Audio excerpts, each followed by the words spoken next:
তোমাদের সম্পর্কে প্রধান বাধা কি? এই রিডিং নিয়ে আজকে তোমাদের কাছে চলে এসেছি। নমস্কার বন্ধুরা, ট্যারো হিলিং মিশ্রময়ীতে তোমাদের সকলকে স্বাগত জানাচ্ছি। বন্ধুরা, আজকের রিডিংয়ে উঠে এসেছে যে প্রশ্নটা, সেটাই আজকে বার করব। মন থেকে তোমরা প্রশ্নটা করো এবং দেখি এই রিডিংটাতে কি কার্ড ওঠে এবং এর প্রেডিকশনই বা কী হয়। 8 অফ সোর্স।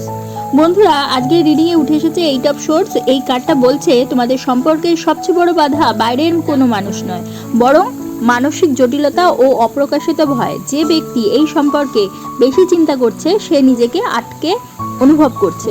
হয়তো সে মনে করছে পরিস্থিতি তার নিয়ন্ত্রণের বাইরে চলে গেছে, কিন্তু মজার বিষয় হলো কার্ডে দেখা যাচ্ছে চোখ বাঁধা এবং হাত বাঁধা থাকলেও চারপাশে পুরোপুরি কিন্তু বন্ধ নয়।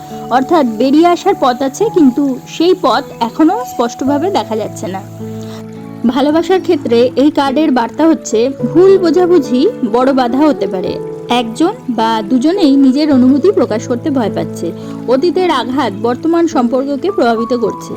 যদি না হয়, যদি হারিয়ে ফেলি, এই ধরনের ভয় সিদ্ধান্ত নিতে বাধা দিচ্ছে। তৃতীয় পক্ষের ইঙ্গিত আছে কি? এই কার্ড সাধারণত সরাসরি তৃতীয় পক্ষকে নির্দেশ করে না, বরং নিজের চিন্তা, সন্দেহ, নিরাপত্তাহীনতা এবং অতিরিক্ত বিশ্লেষণকেই প্রধান বাধা হিসেবে কিন্তু দেখায়। বর্তমান শক্তি কি বলছে? একজন ব্যক্তি মনে মনে অনেক কিছু অনুভব করছে তোমাদের দুজনের মধ্যে। সে যে কেউ হতে পারে, কিন্তু তা প্রকাশ করছে না। নীরবতা, দূরত্ব বা যোগাযোগের অভাব সম্পর্কে একটা জটিলতা করে তুলছে। আসন্ন সময়ের সম্ভাবনা জেনে নিই। যখন খোলামেলা কথা হবে এবং ভয়ের পরিবর্তে সত্যিকারের অনুভূতি প্রকাশ পাবে, তখন এই আটকে থাকা পরিস্থিতি ধীরে ধীরে কাটতে পারে। এই কার্ডের মূল শিক্ষা হলো বাধা বাস্তবের চেয়ে মানসিক স্তরে বেশি। তাহলে পুরো রিডিংটা থেকে ফাইনাল মেসেজ কি পাওয়া যাচ্ছে?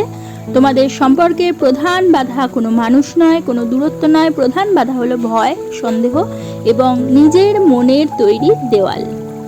চোখের বাঁধন খুললেই দেখা যাবে মুক্তির রাস্তা আসলেই সবসময় ছিল। তাহলে বন্ধুরা, আজকে তোমরা জানলে তোমাদের এই প্রশ্নের উত্তরটা সম্বন্ধে।